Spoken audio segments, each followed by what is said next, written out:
365 대화를 위한 성경 통독 시간입니다. 9월 3일 246일차입니다. 오늘 읽으실 말씀은 예레미야 애가 1에서 5장이고 묵상하실 본문은 예레미야 애가 1장 1절에서 7절입니다. 말씀의 개요입니다. 예레미야 애가는 주전 586년 예루살렘 멸망의 현장을 목격한 예레미야가 그 하나님의 심판의 참상 속에서 여호와 하나님의 사랑과 약속을 믿음으로 회복될 소망을 품고 선포한 탄식 기도입니다. 모두 5편의 기도 시로 22개의 히브리 알파벳을 각 절의 첫 머리에 오게 하는 답관체로 되어 있고 그 가운데 3장은 세 절을 한 단위로 해서 66절의 답관체로 되어 있습니다. 1장 1에서 4절은 패망한 예루살렘 성의 상황을 보고 슬퍼하고 5에서 9절 상반절은 범죄함으로 여호와의 심판받은 것을 탄식하고 9절 하반절에서 11절은 여호와 하나님께 돌아보시도록 간구하는 기도입니다. 12에서 15절에서 여호와의 진노하심으로 인한 징계의 고통을 한탄하고 16에서 19절은 고통으로 눈물을 흘리며 위로할 자 없는 비참한 상황을 묘사한 것입니다. 20에서 22절은 마음이 상해 탄식함으로 원수를 심판해 주시기를 간구하는 기도입니다. 2장 1에서 10절은 주의 진노로 이스라엘이 징계를 받은 구체적인 사례들을 나열하면서 탄식하는 내용이고 11에서 19절은 예루살렘의 참상을 보고 눈물에 상하고 창자가 끊어지고 간이 땅에 쏟아진 것 같은 마음으로 예루살렘 주민을 향하여 주께 부르짖으라고 권면하고 20에서 22절은 예레미야 자신이 주의 백성들의 참상을 두고 기도하는 내용입니다. 3장 1에서 18절은 하나님의 징계로 인한 예레미야 자신의 고통을 기록한 것, 19에서 23절은 고초와 재난 가운데서 소망을 바라보며 한 기도, 24에서 39절은 선하신 여호와 하나님의 구원을 바라고 잠잠히 기다리라는 권면입니다.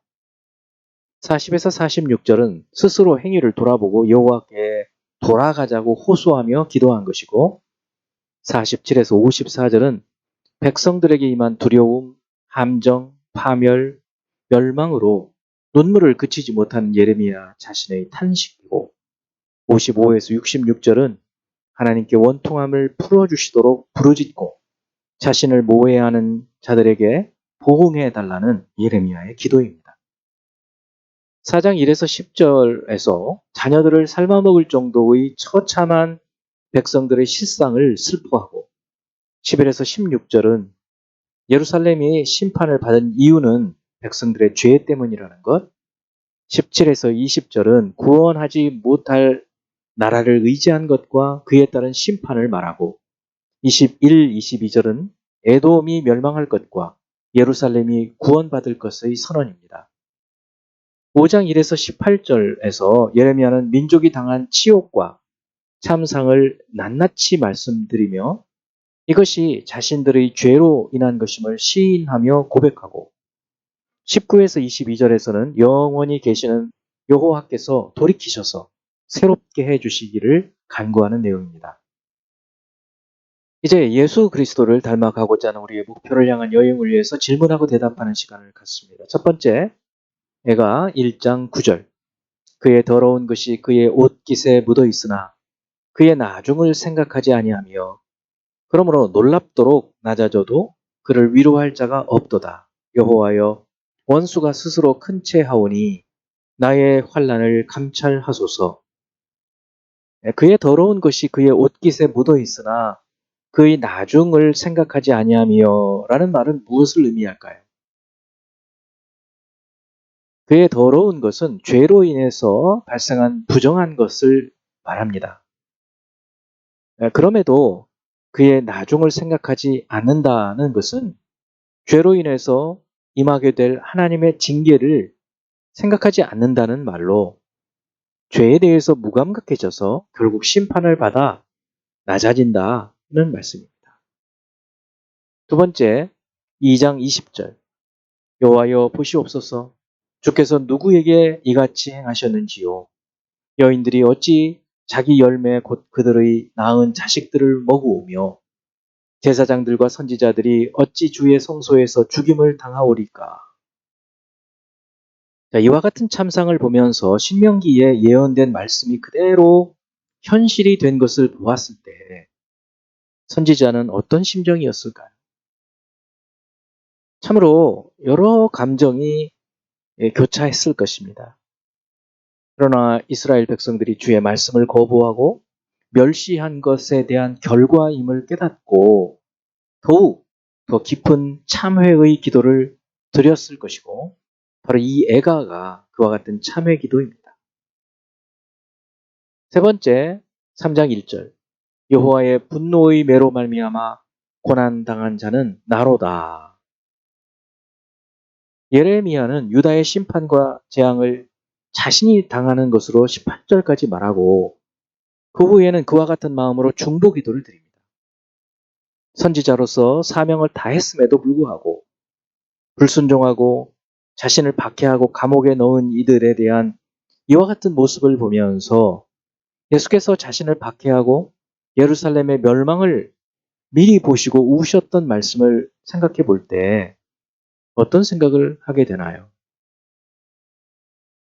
자, 이제 우리가 비록 우리가 전하는 복음을 거부하고 심지어 비난하고 박해하는 그런 사람들에 대해서 서운하고 미운 생각이 들더라도 주께서 우리에게 맡겨주신 이 복음 증거의 사명을 생각하고 예레미야 선지자 그리고 주님처럼 맡겨주신 사명을 묵묵히 감당해야 할 것입니다. 네 번째 4장 20절. 우리의 콧김 곧 여호와께서 기름 부으신 자가 그들의 함정에 빠졌으며 우리가 그를 가리키며 전에 이르기를 우리가 그의 그늘 아래에서 이방인들 중에 살겠다 하던 자로다.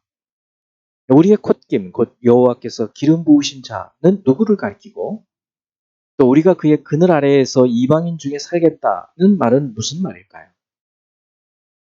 여기서 우리의 콧김은 바로 이어서 나오는 여호와께서 기름 부으신 자와 동일 인물이죠.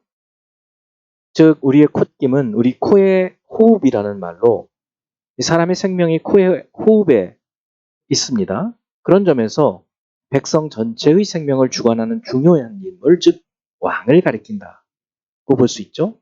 그리고 지금 이 시대의 시드기야 왕을 볼 수 있습니다. 우리가 그의 그늘 아래에서 이방인 중에 살겠다라는 말은 시드기야가 애굽을 의지해서 애굽이 자기들을 도와줄 것으로 생각했었다는 말이죠. 그러나 결국 그것이 함정이었죠. 함정에 빠져서 시드기야 왕은 잡혀서 눈이 뽑히게 되는 것입니다. 다섯 번째 5장 4절. 우리가 은을 주고 물을 마시며 값을 주고 나무들을 가져오며 이것이 보여주는 당시 상황은 무엇일까요?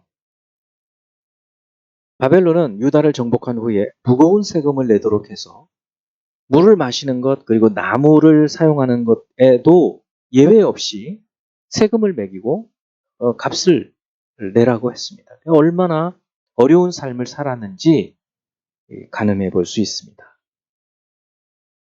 이제 형구절의 말씀을 묵상하여 교훈으로 삼고 기도하는 시간을 갖습니다. 내가 3장 41절 우리가 스스로 우리의 행위들을 조사하고 여호와께로 돌아가자. 우리의 마음과 손을 아울러 하늘에 계신 하나님께 들자. 참으로 회개의 모습이죠. 우리 자신들을 돌아보며 우리의 죄를 돌아보며 하나님께 회개하는 기도. 오늘 그런 기도를 저희들이 함께 하길 바랍니다. 기도하겠습니다. 하나님 아버지, 주께서 징계의 채찍을 내리실 때 우리에게 어떠한 죄가 있는지 스스로 돌아보기 원합니다. 지금과 같이 어려운 시대에 주님, 이 인류가 인생들이 어떠한 허물들이 있는지 공동체적으로 돌아보게 하여 주시고 각성하여 저희 개인부터 우리 공동체부터 돌이켜 주의 뜻대로 살아가도록 결심하고 또 주의 도우심을 구하는 저희가 되게 하여 주옵소서.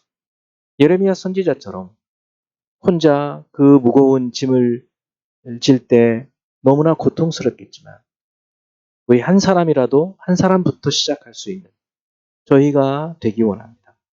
예수 그리스도 이름으로 기도합니다. 아멘.